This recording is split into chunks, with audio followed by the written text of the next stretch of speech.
খাদ্য খোৱাৰ নামত আমি খাইছোঁ বৰবিষ। সোনকালে আম পকাবলৈ এয়া কি ছটিয়াইছে? লোকেল মাছৰ নামত কি খাইছোঁ আমি? মুৰ্গী মাংস, ছাগলী মাংসৰ ওজন বঢ়াবলৈ কি মিলাইছে? বজাৰৰ আপেল, বিলাহী খোৱাৰ আগত 100 বাৰ ভাবক। খিলঞ্জীয়াক নিষেধ কৰিবলৈ কৰিছে নেকি অভিসন্ধি? কৃষি কৰ্মৰ পিছত মাছ আৰু মাংসৰ বজাৰ আমাৰ হাতৰ পৰা কাঢ়ি নিলে নেকি? কথাবোৰ আকৌ নতুনকৈ ভাবিবৰ হ'ল। ভাবিলে সঁচাকৈয়ে ভয় লগা। আমি আচলতে খাদ্যবস্তুৰ নামত কি খাই আছোঁ?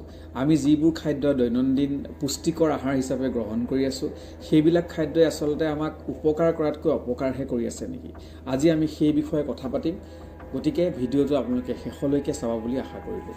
এটা কথা ঠিক যে নিৰ্দিষ্ট পৰিমাণৰ সাৰ পুখুৰীত ছটিওৱা হয়, কিন্তু সকলো বস্তুৰে এটা নিৰ্ধাৰিত সীমা থাকে আৰু এই সীমা অতিক্ৰম কৰি গ'লেই আচলতে ই বিপদজনক হৈ পৰিব পাৰে। আৰু এই এনেদৰে বস্তাই বস্তাই ইউৰিয়া ছটিওৱা পুখুৰীৰ মাছেই পোনে পোনে বজাৰলৈ আহিছে আৰু বজাৰৰ পৰা আমাৰ পাকঘৰলৈ আহিছে, আৰু আমি এইবিলাক মাছকেই লোকেল পুখুৰীৰ মাছ বুলি আমি খাই আছোঁ। কেৱল বস্তাই বস্তাই ইউৰিয়াই নহয়, মাছত ফৰ্মেলিন ব্যৱহাৰ কৰা হয়, যি মাজে সময়ে আমি বাতৰি কাকতত, টেলিভিশ্যন আমি দেখিবলৈ পাই থাকোঁ। আৰু এই ফৰ্মেলিন এনে এটা বস্তু যি মৃতদেহ গেলি পচি নাযাবলৈ ব্যৱহাৰ কৰা হয়। 2019 চনত অসমীয়া প্ৰতিদিন কাকতত এটা বাতৰি প্ৰকাশ পাইছিল, নগাঁৱৰ পৰা আহিছিল সেই খবৰটো, যে মাছৰ উৎপাদন বৃদ্ধিৰ বাবে মৎস্যপালকে ডাই এমনিয়াম ফছফেট ব্যৱহাৰ কৰে, যি মাছৰ আকাৰ অতি সহজে বৃদ্ধি কৰাত সহায় কৰে।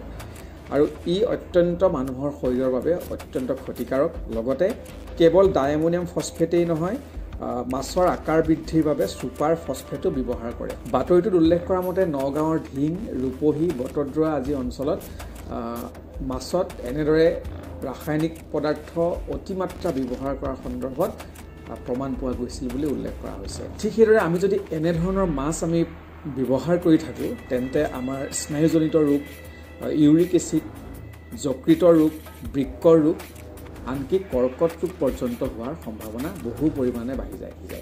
আজিকালি চাবচোন, ছাগলী মাংসত সাধাৰণতে পানী ব্যৱহাৰ নকৰে। ছাগলীৰ ওজন বাঢ়িবৰ বাবে আজিকালি নেফথেলিন জাতীয় পদাৰ্থ ব্যৱহাৰ কৰে, আৰু অতি সহজে সাধাৰণ মানুহৰ চকুত ধূলি মাৰি ইয়াক অতি সতেজ মাংস বুলি বিক্ৰী কৰি থকা হৈছে। এতিয়া গৰমৰ দিনত ফলৰ ৰজা আম বজাৰলৈ আহে আৰু বিভিন্ন প্ৰজাতিৰ আম বজাৰত অতি সহজে উপলব্ধ হৈ পৰে। কিন্তু আম পকাবৰ বাবে কিদৰে অসাধু চক্ৰই ৰাসায়নিক সাৰ ব্যৱহাৰ কৰিছে, প্ৰথমতে এটা ভিডিঅ' দেখাই ল'ব বিচাৰিছোঁ।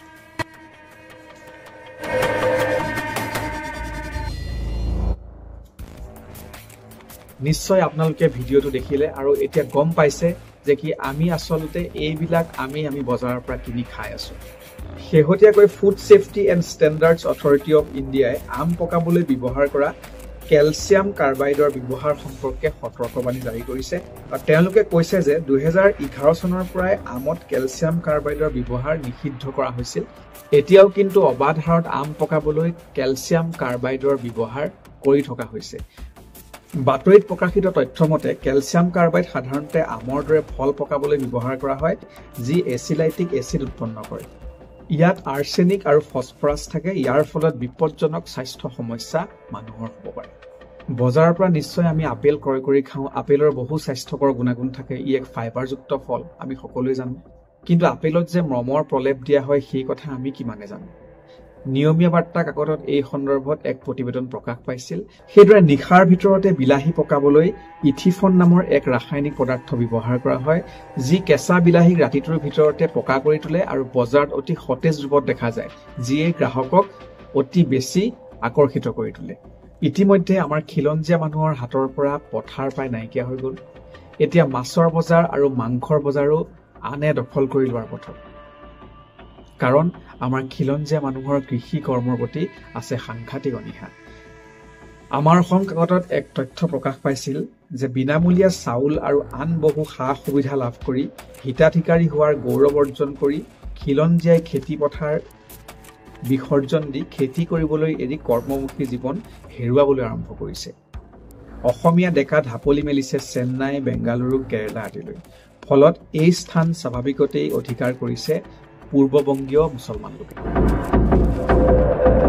আৰু সেইসকল লোকেই আমাৰ খিলঞ্জীয়া জাতিটোক ৰোগীয়া কৰি তুলিবৰ বাবে এনেদৰে এক ষড়যন্ত্ৰত লিপ্ত হৈছে নেকি যে যধে মধে তেওঁলোকে ৰাসায়নিক সাৰ ব্যৱহাৰ কৰি খাদ্য সামগ্ৰী প্ৰস্তুত কৰিব উৎপাদন কৰিব আৰু সেই সামগ্ৰী বজাৰলৈ উলিয়াই আনি আমাৰ মানুহক খুৱাই ৰোগীয়া কৰি তুলিব আমাৰ হাতৰ পৰা লাহে লাহে আঁতৰাৰ পথত মাংস আৰু মাছৰ বজাৰ হিতাধিকাৰী হোৱাৰ গৌৰৱ অৰ্জিছো আমি আনহাতে কৃষি অৰ্থনীতি গ্ৰাস কৰিছে পূৰ্ববংগীয় মুছলমানে অত্যাধিক উৎপাদনৰ নামত যধে মধে খাদ্য সামগ্ৰীত ৰাসায়নিক সাৰ প্ৰয়োগ কৰি নিজৰ বজাৰ ডাঙৰ কৰাৰ প্ৰতিযোগিতাত নামিছে সেইসকল আৰু আমাকো ক্ৰমান্বয়ে ৰোগীয়া কৰি তুলিছে কিন্তু এনেদৰে উৎপাদন কৰা খাদ্য তেওঁলোকেও খায়নে সেইসকলৰ গাত দুখ দিয়ে আমি দায়িত্ব সামৰিলে নহ'ব